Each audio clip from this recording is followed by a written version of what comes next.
Welcome back to episode number 4 of the HRL 10 project, take number 75. Goodness gracious, maybe one of these days I'm just going to do one whole episode and include all my bloopers and blunders of all the things that I do and say so stupidly. Oh well, it's episode number 4 and I'm just growing as I'm going along, and that'll get better as we go. Perfect example is this fancy microphone back here. We're actually in my son's studio today, and I don't know how to use that thing, so I'm just talking into my phone. But I did upgrade today and went and got me a phone stand, so it makes me a little bit more mobile, which is a good thing.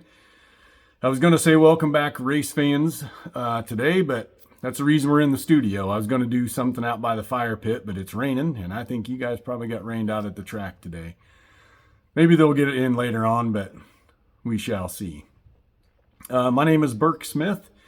The whole reason that I started the HRL 10 project is because can't change the world by ourselves, but I believe that we can change our little corner of the world, and then that just sends a ripple effect, and that can change the world. And I believe the way that we do that is to take 10 minutes out of your day, week, month, sometime to find somebody different than you. They look different, they act different, they talk different, they believe different, they just live differently than you, right? And so you just hear their story, why they are the way they are, why they act the way they act, why they live the way they lived. And then you just move down to R, which is respect. And no matter what you hear, whether you agree with it or not, or whether you like it or not, go along with it or not, you're just choosing to respect their point of view in this world. And then you move down to L, which is love. And love does not mean that you have to agree with everything that somebody does. Love just means that you're acknowledging their presence in the world, right? And you're just walking away from that conversation without judgment or condemnation. You're trying to grow yourself, and maybe they can learn something off of you and learn something about you in the process, right? So that's the whole reason for this project, is I'm just trying to change my little corner of the world, and hopefully you guys will do the same. Today's episode is going to be a pretty deep one. It's about grief and hope, and the whole reason that I wanted to do this, particularly right now, is it just seems like I've got so many friends going through so much stuff, and grief doesn't necessarily have to be about death. It can be about getting a divorce because you're actually losing that person. But I have friends who have lost their parent. I have friends who have unexpectedly lost their spouse. I have friends who lost a child, or their child is sick. And man, it is just a tough, tough thing. And if you've never been through grief before, unfortunately, at some point in your life, you will. And, I think that I've always been a sympathetic person where, if somebody's going through something hard, I think, man, I really feel bad for that person. But until you experience it yourself, you can't get real empathy. And losing my brother, I was 29, he was 32. We lost him on Christmas Day unexpectedly. I had to give him CPR. He ultimately did not make it. And then my first wife, when we were both 43, she got diagnosed with a terminal brain cancer called glioblastoma.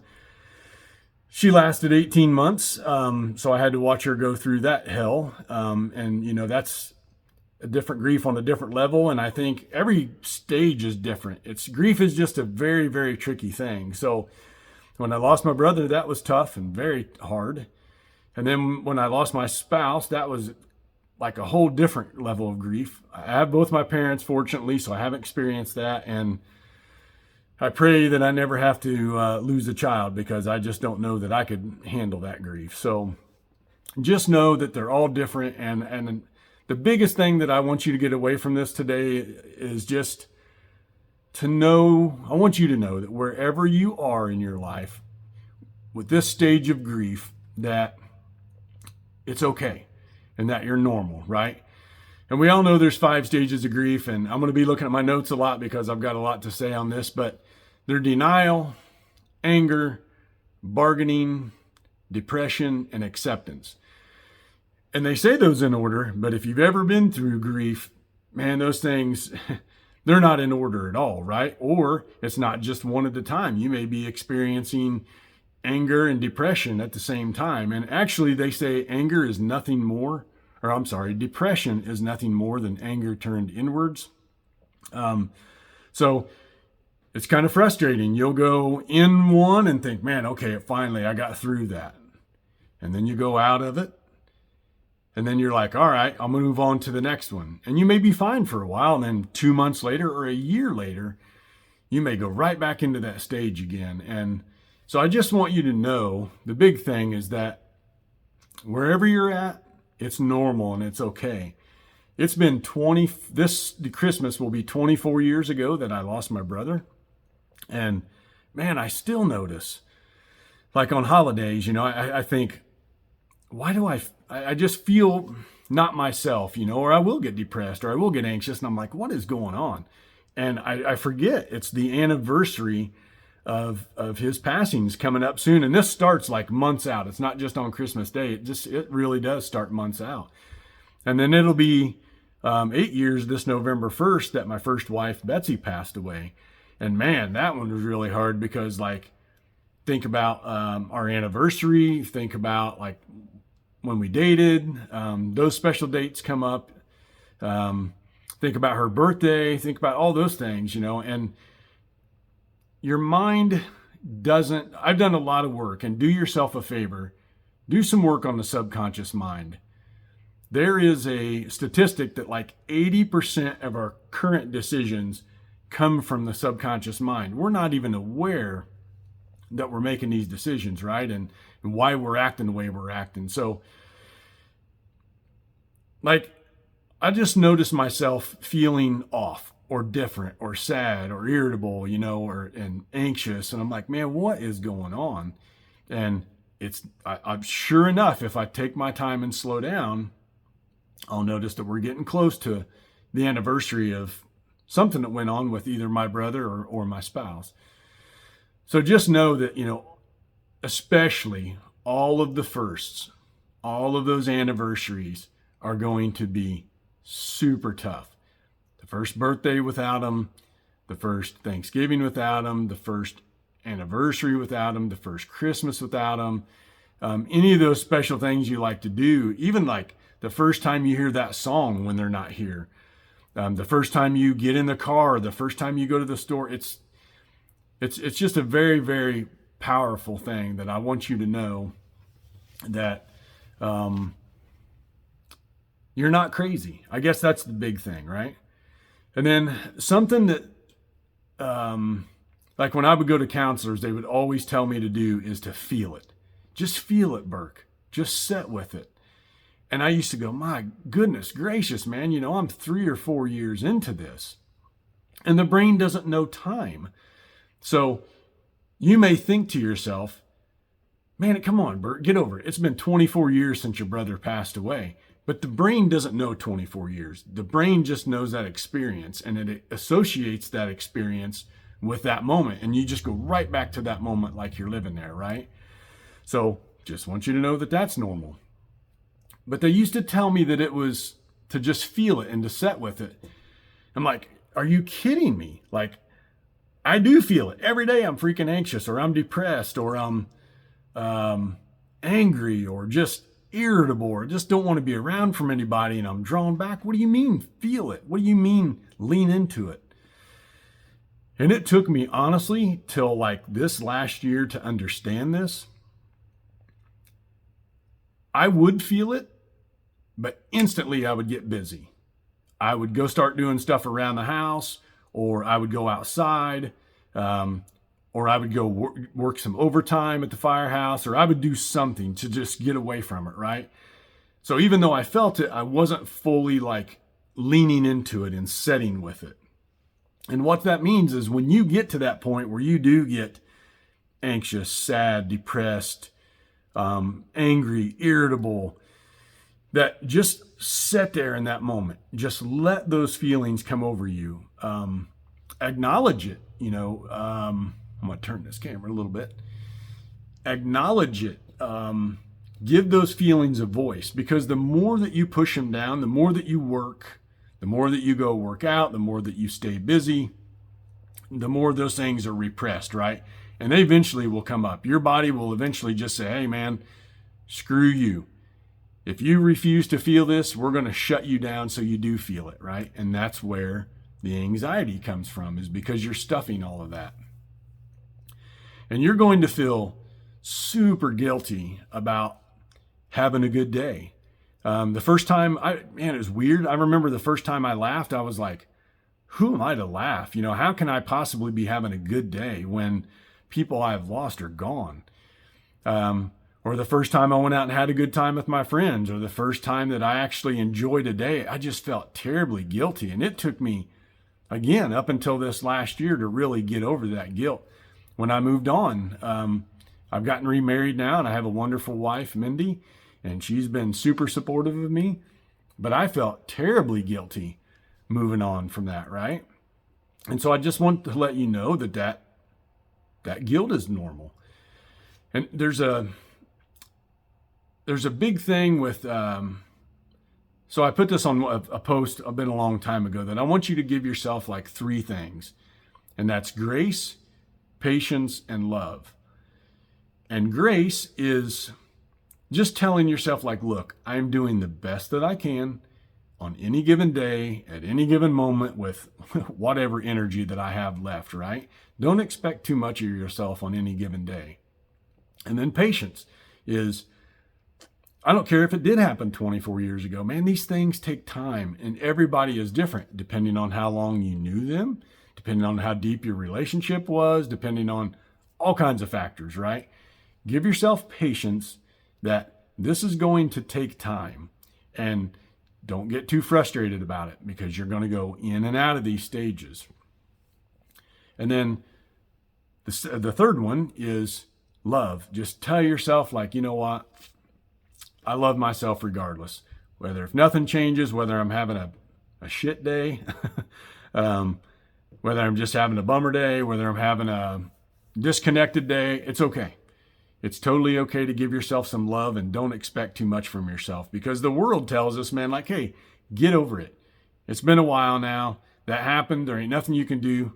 Get on with yourself. Get over yourself.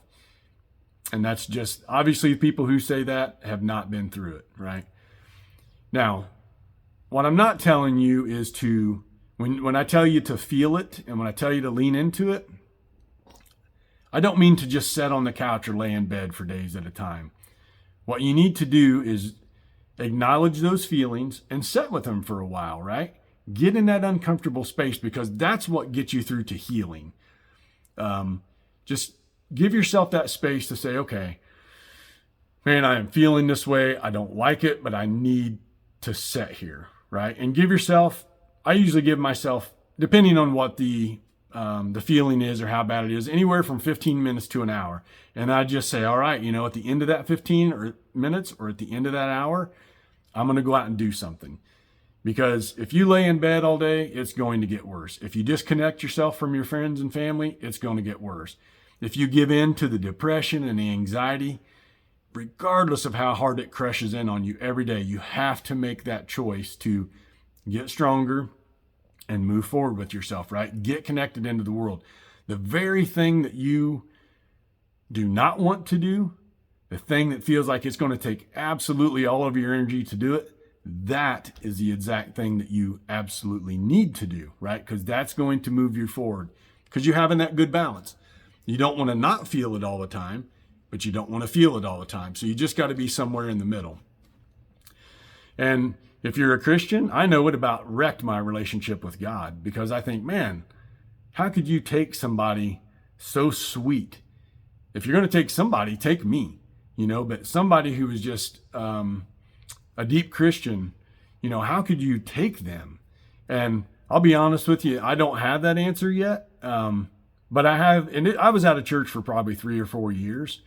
I thought, man, I think Christians should get some level of like bonus or benefits. We're Christians. We should get a little bit better life than the people who are not. And God never promises that. He never promises us a good life. He just promises a life. He never promises us a life without troubles. And matter of fact, he tells us just the opposite. But what he does expect of us or I'm sorry, what he does give of us is just that relationship to walk with us through that pain. I'm going to pause for just a second because I'm talking a lot and I need a drink of water. All right, I'm back. Whew, throat was getting dry. Another thing that I used to hear all the time that drove me insane was that you just have to accept your new normal, right? And I used to think, man, what is that? How can you be normal with losing somebody that you loved? Somebody that you were so close to, something that absolutely just changed your world and changed your mind and changed your life and changed your body. And that new norm is